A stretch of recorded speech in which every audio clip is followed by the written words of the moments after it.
Esselamu alejkum i dobrodošli u naš ramazanski program Televizije 5. Dobrodošli u našu ramazansku kuhinju. Mi danas pripremamo sitni ćevap. A šta je sitni ćevap? Jedno tradicionalno jelo koje se priprema od davnina. Tradicionalno jelo na kome smo odrasli, podnjivili se i koje uvijek rado jedemo. A šta će nam to sve biti potrebno za sitni ćevap? Ono što je klasika, 2 vrste mesa. Mi smo se za danas odlučili za teletinu i junetinu.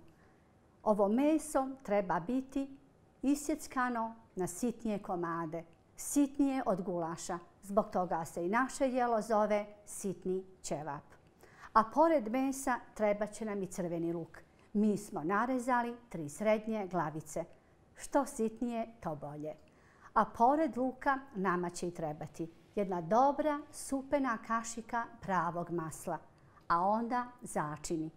Sol, biber, ja dodajem i kurkumu, mada u tom starom tradicionalnom receptu nije bila kurkuma, a ja je već godinama koristim i ona ovome jelu daje još jednu posebnu notu ljepote, što na boji, a što i na aromi.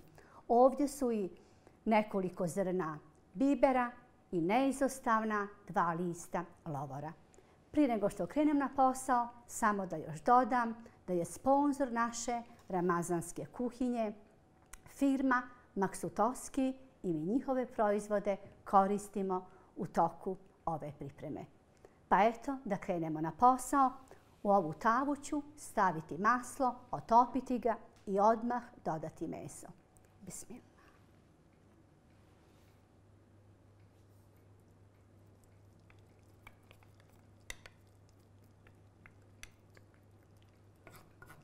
Kako to lijepo na tavi izgleda, kao da se komad zlata topi. A i ova aroma pravog masla je stvarno nešto posebno.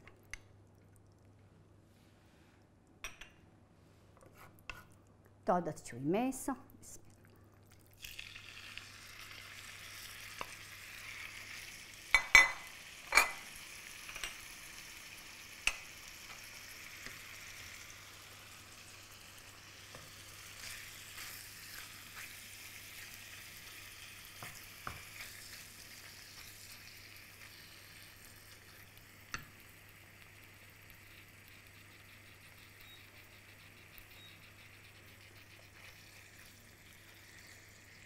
Tradicionalno se za sitni ćevap uvijek koriste 2 vrste mesa, a ja sam vam rekla za koje smo se mi meso odlučili. Isto tako, tradicionalno se uvijek na masnoći prvo dinsta meso, sve dok ne dođe do onoga kada onaj saft od mesa bude tu i meso se počne dinstati u onom sopstvenom saftu.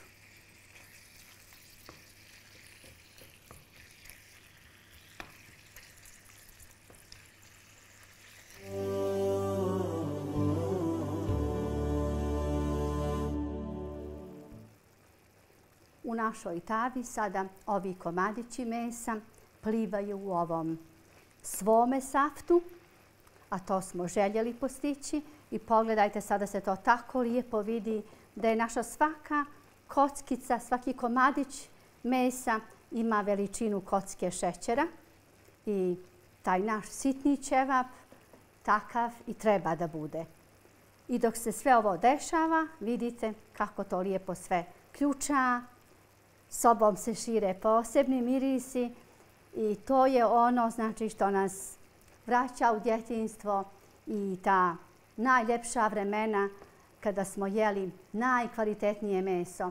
Kada na sofri nije bilo tako puno hrane, ali smo bez obzira šta je na sofri bilo, mi ustajali siti i zadovoljni. Taj sitni ćevap koji smo jeli onako rukama, umakali komade hljeba, on je bio posebna hrana. I uvijek, znači kada ga god spremam, ja se moram sjetiti tih vremena. Pogotovo što se u mom roditeljskom domu nikada nije kupovalo meso u mesnici. Moj otac je to sam radio, za nas pripremao i to je bila jedna posebna ljepota u kuhinji kada bi majka pripremala ovaj sitni ćevap.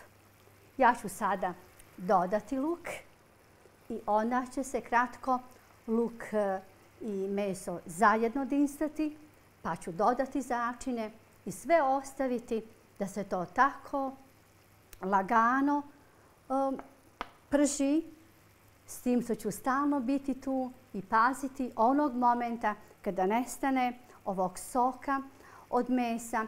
Ja ću dodati jednu malu šoljicu vode, odnosno za početak polovinu, i tako polako sa vodom nikako ne smijemo pretjerati, jer na kraju naš sitni ćevap mora imati samo onaj svoj saft, nikako ne smije plivati u čorbi. Bismillah.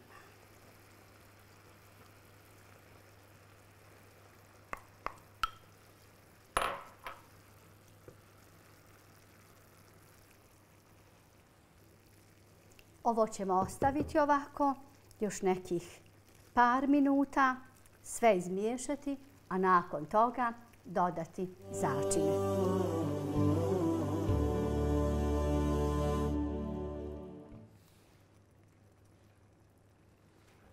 Sve ćemo posoliti.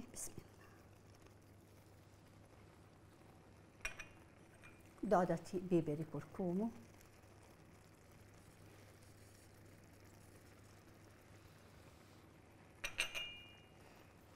Ova 3 zrna bibera. I za kraj 2 lovorova lista. Sve ćemo dobro izmiješati da se arome sjedine i ostaviti da se lagano krčka najmanje 30 minuta. Kasnije ću dodati vrlo malo crvene mljevene paprike, koliko da nam sitni ćevap porumeni, a nakon toga ga možemo poslužiti.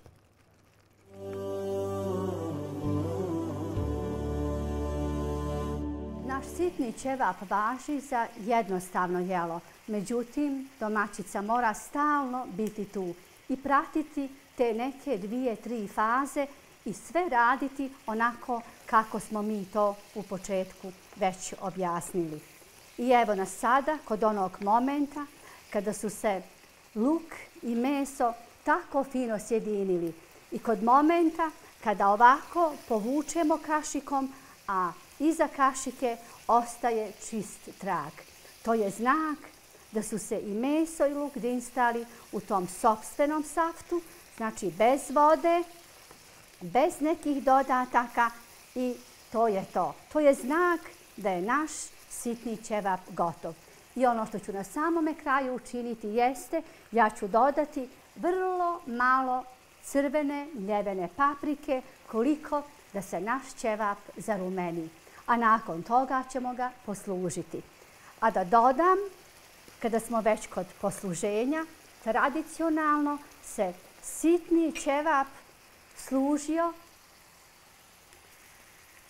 Dodala sam crvenu papriku, kao što rekoh, onako rad meraka, da nam se ćevap samo koliko zarumeni i on je spreman za služenje.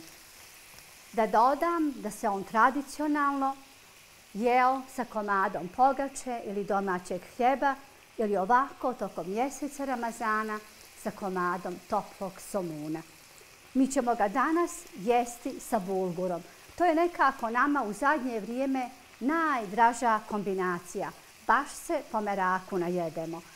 A uz bulgur nam dobro dođe i koja kašika domaćeg kiselog mlijeka, jogurta ili jedna čaša hladnog ajrana. Vi, dragi naši, učinite to po svome meraku. Onako kako ste navikli. Ili možda učinite to sa ovakvim malim promjenama kako smo mi to danas napravili. A ja ću sada, kao što rekoh, naš sitni ćevap servirati sa bulgurom. A vi, dragi naši, ostanite i dalje sa nama, gledajte i vidjet ćete kakva će to ljepota nastati na tanjiru.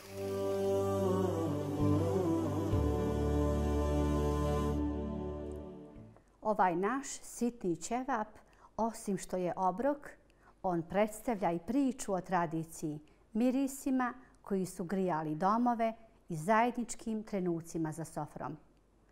A kada je neko jelo ovako jednostavno kao ovo naše večerašnje, tada svježina začina i ukus dolaze do izražaja. Tako su se kroz naš sitni ćevap tradicija i ukusi sreli na jednom tanjiru. I ovaj spoj nam garantuje nepogrešiv izbor. Dragi naši, ovo je bio naš današnji prijedlog za pripremu iftara. Naša kuhinja je danas mirisala posebnim mirisom. Nije to bio samo miris svježeg mesa, svježeg luka. Bio je to miris djetinjstva i onih Ramazana koje smo kao djeca dočekivali u krilu ili naručju našeg djeda ili nane. Ja se nadam da će vam se ova naša ideja dopasti i da ćete i vi napraviti sitni ćevap baš ovako na ovaj tradicionalan način. A mi vas sada odavde iz našeg ramazanskog programa, iz naše ramazanske kuhinje najtoplije selamimo i pozdravljamo. Mi vam želimo svako dobro i vidimo se ako Bog da opet sutra u isto vrijeme u istom našem kuhinskom studiju. A do tada svako dobro i prijatno.